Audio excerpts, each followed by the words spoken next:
अब हम चाहेंगे कि हमारे बीच हमारे श्री मुकेश अग्निहोत्री जी यहाँ उपस्थित हैं, नेता प्रतिपक्ष। मेरा उनसे अनुरोध रहेगा कृपया वो आगे आएं और हमें अपने शब्दों के माध्यम से हमें गौ माता के लिए आशीर्वाद दें। श्री मुकेश अग्निहोत्री जी।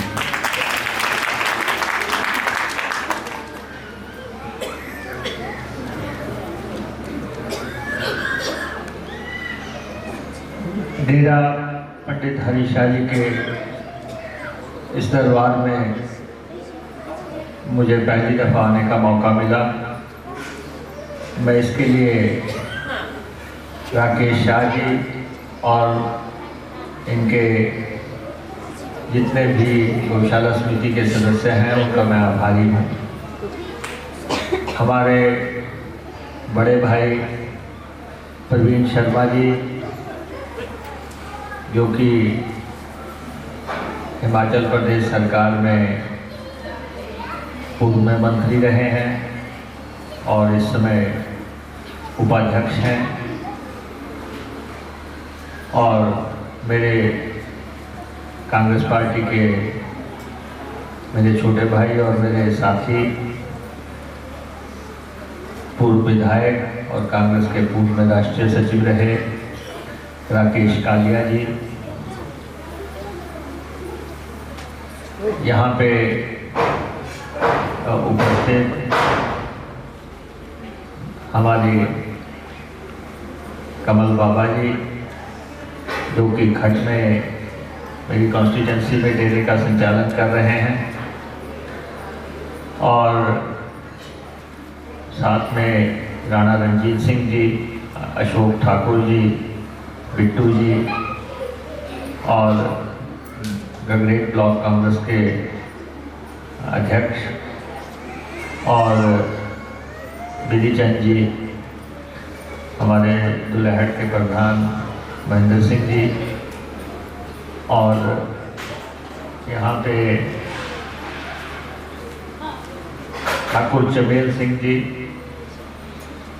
और संजय पुर्जा जी, अनिल डगवाल जी, काफ़ी शख्सियतें यहाँ पे इस समय, और इस गांव के प्रधान और उपस्थित साथियों, भाइयों और बहनों।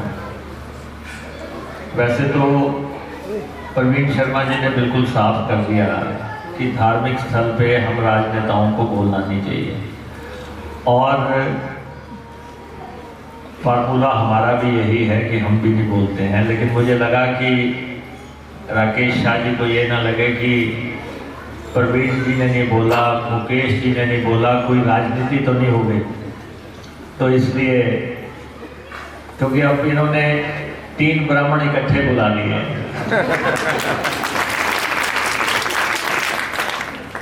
और इसलिए मेरा बोलना जरूरी हो गया है।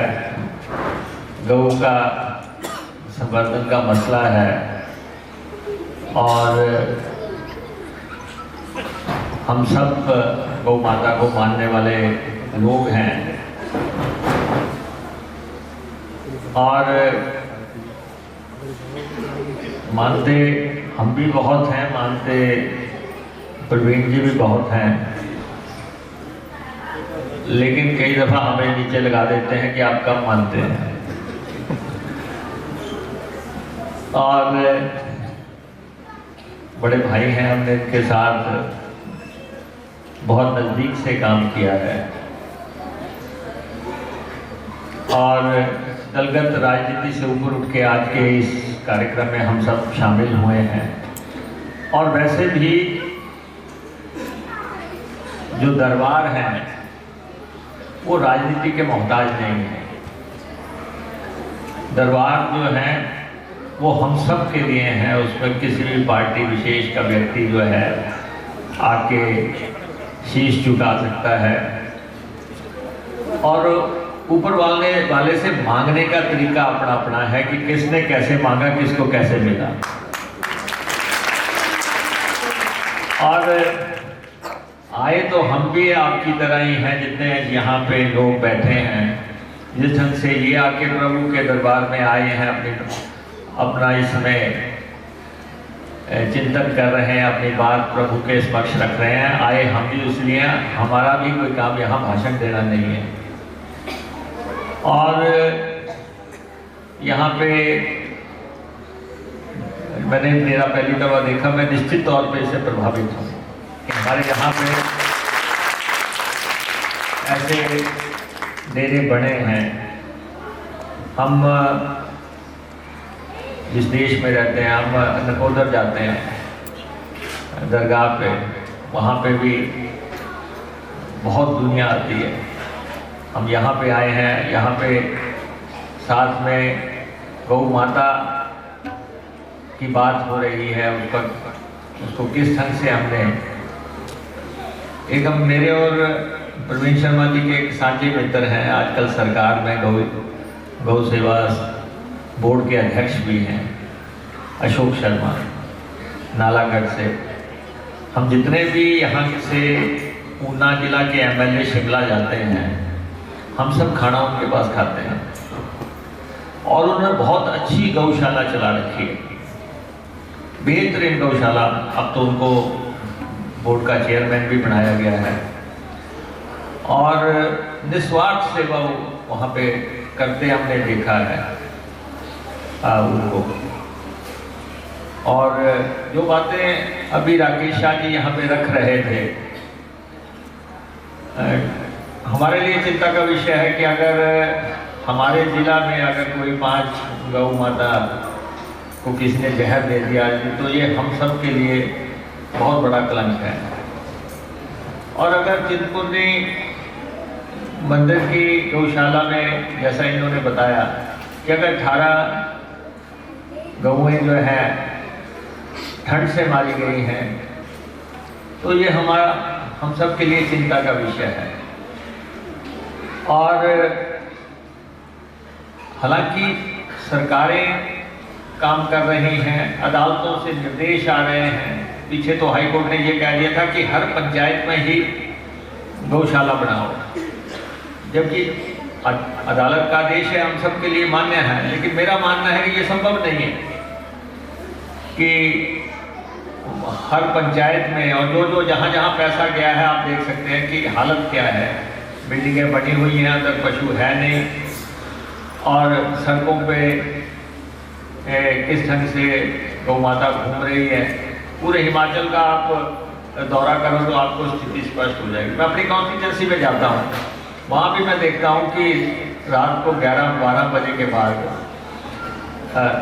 कई दफ़ा ये लगता ही नहीं कि ये हमारा हल्का है। कहाँ से ये पशु आ रहा है, कौन छोड़ रहा है। ट्रकों के ट्रक जो है छोड़े जा रहे हैं। तो इसके लिए नीतियाँ कार्यक्रम समय समय पे बने। लेकिन मैं कल भी अपने इलाके में, बीत इलाके में था, तो वहाँ लोग कह रहे थे कि फसल को उगाना तो बंद ही करना चाहिए। अगर इतने बड़े पैमाने पे पशु ने आना है तो ये बहुत मुश्किल काम हो गया। तो इसलिए जैसा आपने कहा कि सरकार ने टैक्सेस लगाए हैं, इसमें मुझे बताया गया कि अभी 15 करोड़ रुपया टेम्पल्स, मंदिरों से जो है गौ माता के लिए इस साल के दौरान आ रहा है, 15 करोड़ रुपया। और इसी तरह शराब की बोतल पे भी जो टैक्स लगा उससे भी पैसा आ रहा है। कब 30-35 करोड़ रुपया जो है सरकार के पास अवेलेबल है। अभी पिछले ही हफ्ता मैं अशोक जी के पास बैठा था तो साधन की बात वो कर रहे थे। लेकिन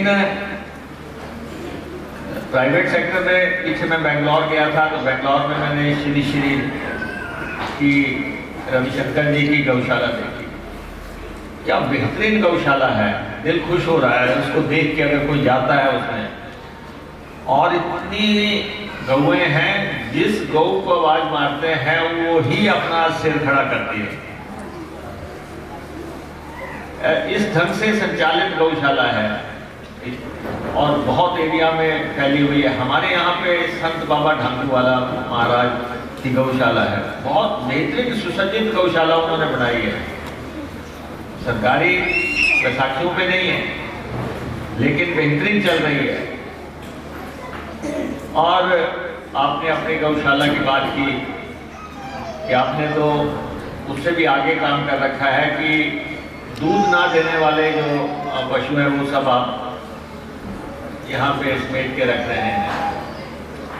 ये काफ़ी टेढ़ा काम है। गौशालाओं में भी मैक्सिमम जगह ये हो रहा है कि लोग कहते हैं कि दूध देने वाला है तो छोड़ जाओ, अन्यथा हम नहीं लेंगे। लेकिन आप ऐसा काम कर रहे हैं। और आपने कहा कि जगह की कमी है, पड़ोसी आपके अच्छे हैं कि उन्होंने जमीन दी है। जीवन में रिश्तेदार अच्छा हो ना हो, पड़ोसी हमेशा अच्छा होना चाहिए, क्योंकि रिश्तेदार ने तो समय पे आना है, पड़ोसी हर समय सामने है। अगर आपके पड़ोसी अच्छे हैं तो मैं आपको बधाई देता हूँ कि वो आपके काम आ रहे हैं पुण्य और पुनीत कार्य में। और आपने जितनी भी यहाँ पे बातें यहाँ पे रखी हैं और समाज में कुरीतियाँ दूर हों और ख़ास तौर पे गौ सेवा का जो है काम आगे बढ़े, हम सबको इसमें सहयोग करना है। आपने बीड़ा उठाया है और आपने बातें हमारे जहन में डाली हैं। हमारा भी मार्गदर्शन हुआ है इन बातों से। हमें भी कुछ बातों का पता लगा है कि आने वाले समय में क्या करना है। हमें मिलजुल के गौ सेवा का काम जो है आगे बढ़ाना है। जो आपकी गौशाला हम अभी देखेंगे, उसके बाद जो भी आपका आदेश होगा उस हिसाब से हम उसका पालन भी करेंगे।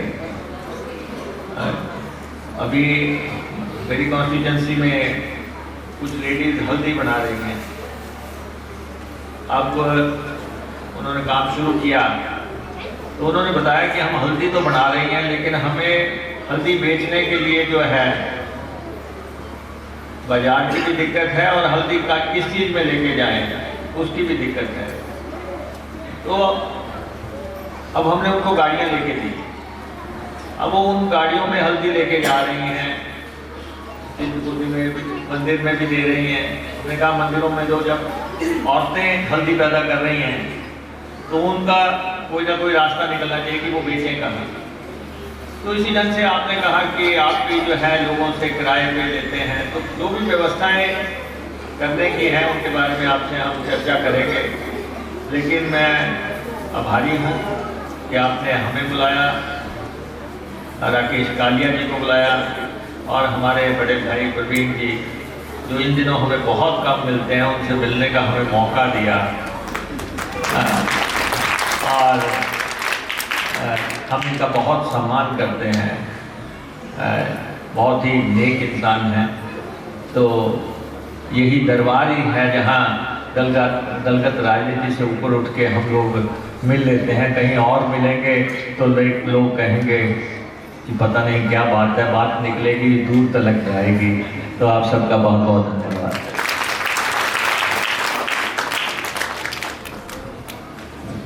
जोरदार तालियां हमारे मुकेश अग्निहोत्री जी के लिए। बहुत ही अच्छी तरह से अपने विचार रखे उन्होंने। अब हमारे बीच इसी हमारे गांव के प्रधान पंचायत के श्री युद्धवीर जी यहाँ उपस्थित हैं। मेरा उनसे भी अनुरोध है, कृपया आध्यात्मिकता को ध्यान में रखते हुए अपनी गौशाला के बारे में यहाँ अपने विचार रखें। हमारे प्रधान जी श्री युद्धवीर जी। सबसे पहले तो मैं सारी संगत को ये बताना चाहता हूँ, सबसे पहले बोलेंगे बाबा हरीशाह की, बाबा हरीशाह की, बाबा हरीशाह की। आदरणीय हमारे व्यास मीट पर विराजमान कृष्ण कन्हैया जी, हमारे सामने बैठे हुए अग्निहोत्री जी और प्रवीण शर्मा जी और राकेश कालिया जी, वह इस पंडाल में बैठी हुई पूरी संगत, मैं सबसे पहले आप लोगों का गांव का मुखिया होने के नाते आप सबका तहे दिल से धन्यवाद करता हूं कि आपने कम कीमती समय निकालकर जो है इस दरबार के अंदर अपनी हाजिरी लगवाई है। तो बाबा राकेश शाह जी ने गौशाला के बारे में तो बहुत कुछ बता दिया। तो माने जी मैं आपको ये बताना चाहता हूँ कि गौशालाएं तो मैंने बहुत देखी हैं, लेकिन आप हमारी गौशाला में जाकर देखना, जो बाबा जी बिल्कुल तन से मन से जो सेवा करते हैं उसकी तारीफ करना जो है बहुत ही कम है।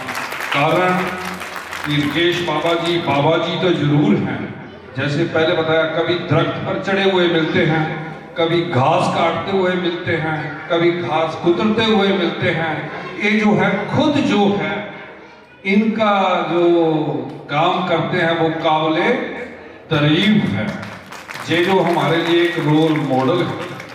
बाकी गौशाला की बात तो ठीक है, ये हमारे इलाके के लिए एक रोल मॉडल इस तरीके से है कि जब भी हमें कोई परेशानी आती है, गौशाला के अलावा कि किसी की गरीब बच्ची की शादी हो, तो हम कहाँ आते हैं?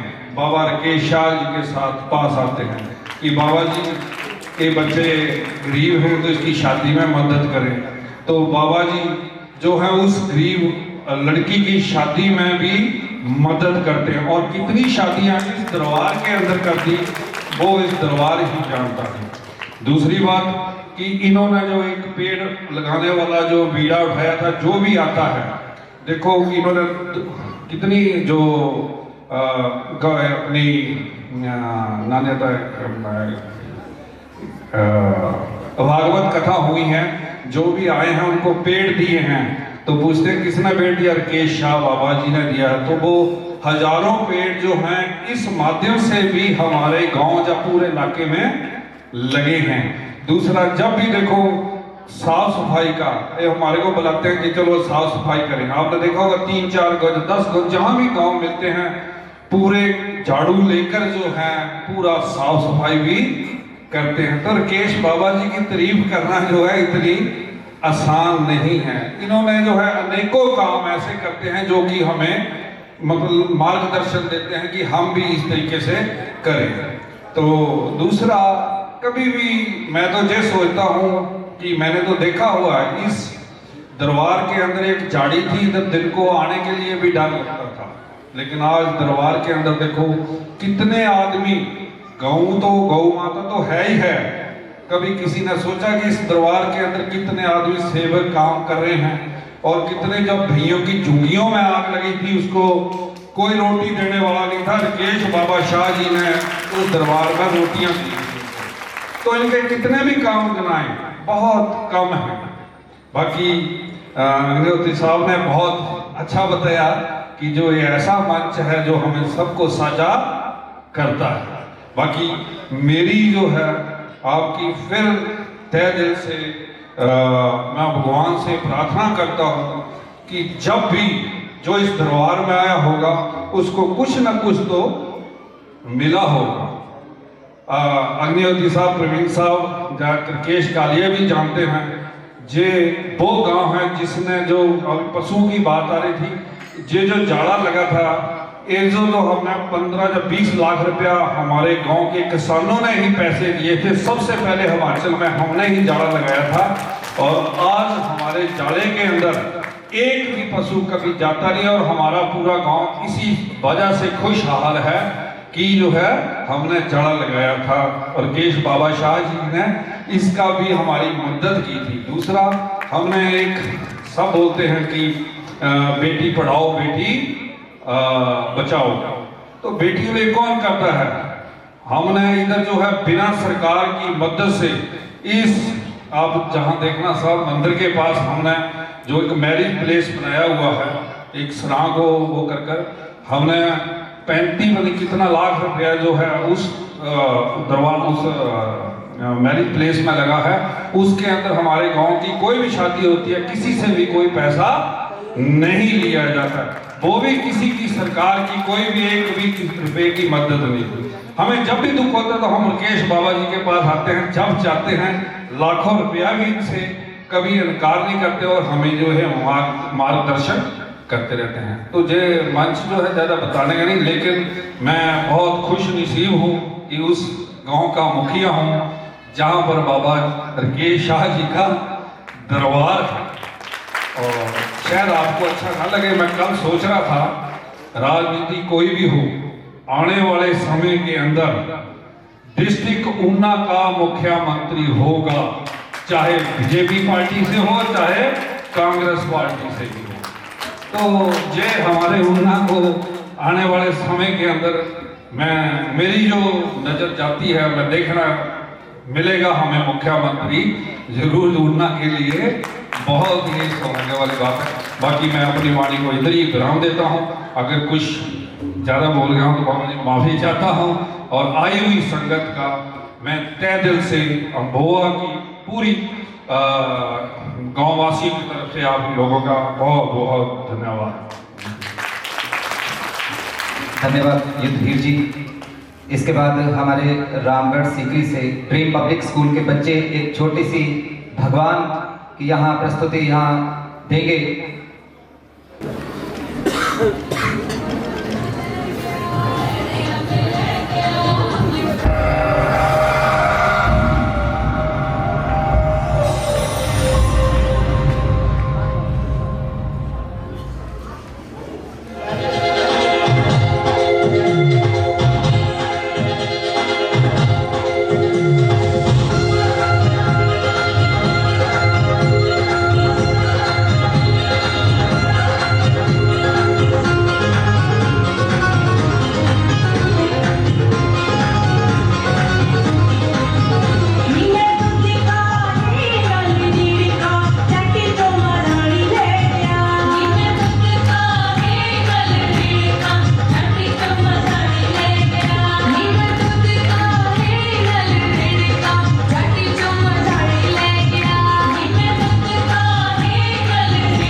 जोरदार तालियां। बहुत बहुत स्वागत इन बच्चों का। मेरा अनुरोध रहेगा हमारे श्री मुकेश अग्निहोत्री जी से कि कृपया इन बच्चों का हौसला बढ़ाने के लिए इनको आगे आकर सम्मानित करें। श्री मुकेश अग्निहोत्री जी।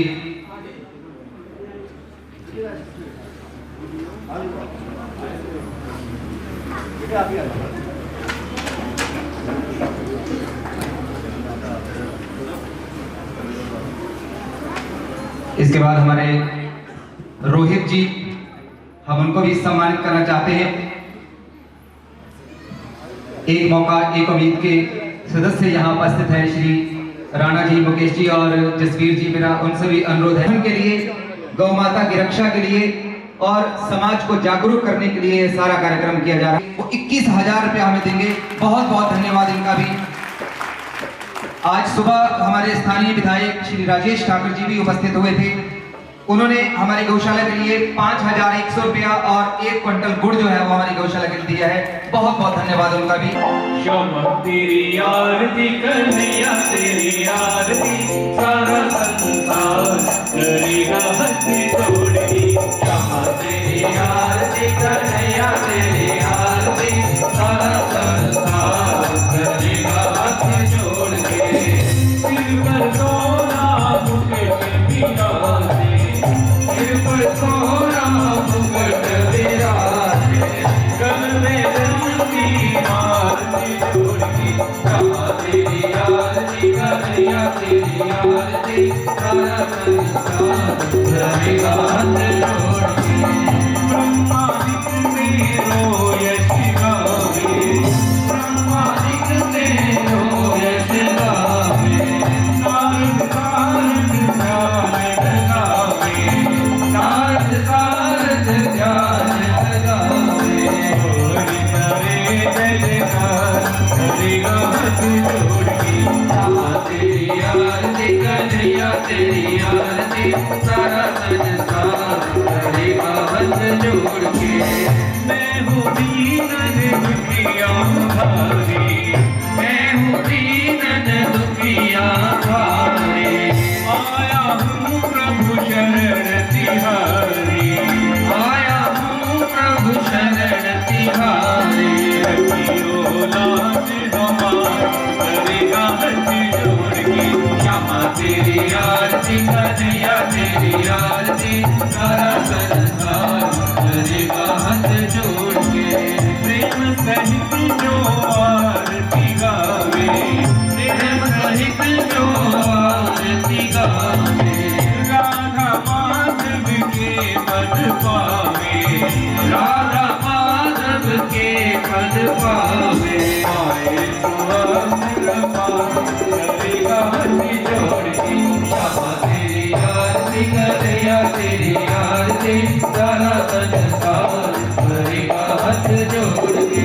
क्षमा तेरी आरती कन्हैया तेरी आरती, सारा संसार करेगा हाथ जोड़ के। कर्पूर कारम करुणावतारम, संसार सारम भुजगेन्द्रहारम, सदा वसंतम गिरिजारवेन्द्रे, मम पवानि सहितं नमामि। पिता त्वमेव, त्वमेव बन्धुः सखा त्वमेव, धनिनं त्वमेव, त्वमेव सर्वं मम देव देव, त्वमेव सर्वं मम देव देव, त्वमेव सर्वं मम देव। जिंदा रहने के लिए तेरी कसम, एक मुलाकात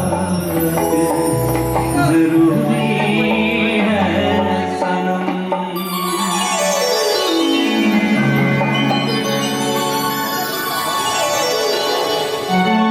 जिंदा रहने के लिए तेरी कसम, जिंदा रहने के लिए तेरी कसम, एक मुलाकात जरूरी है, एक मुलाकात जरूरी है। जिंदा रहने के लिए तेरी कसम, जिंदा रहने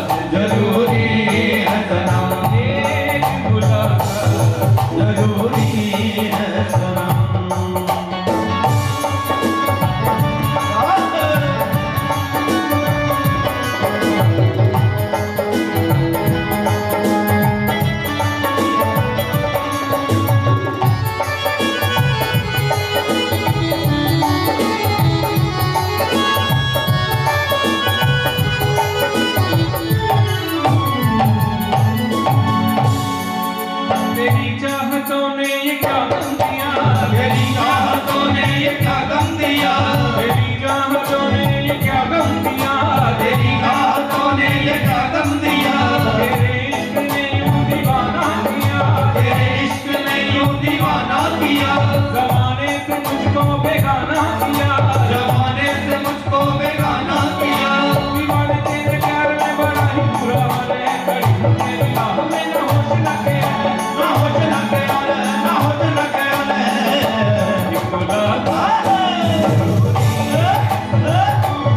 मुलाकात जरूरी है सनम, जिंदा रहने के लिए तेरी कसम, जिंदा रहने के लिए तेरी कसम।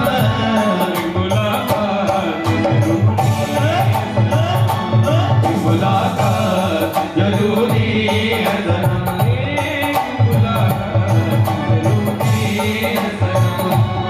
मुलाकात जरूरी है सनम।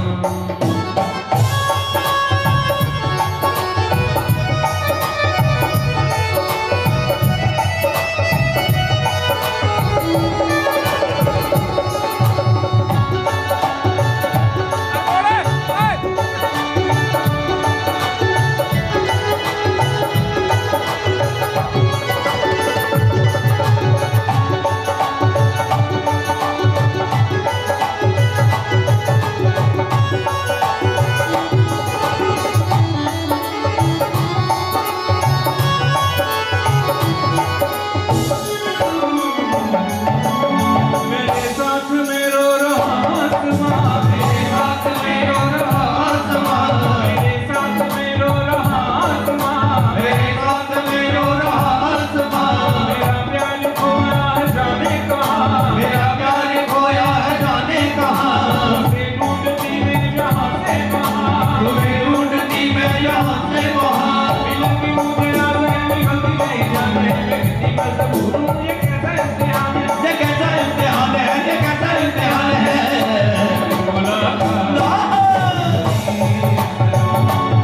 मुलाकात जरूरी है सनम, जिंदा रहने के लिए तेरी कसम,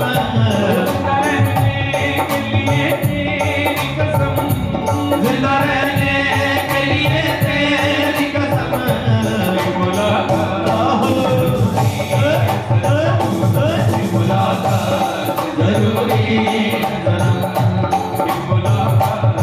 जरूरी है सनम, मुलाकात जरूरी है सनम, जरूरी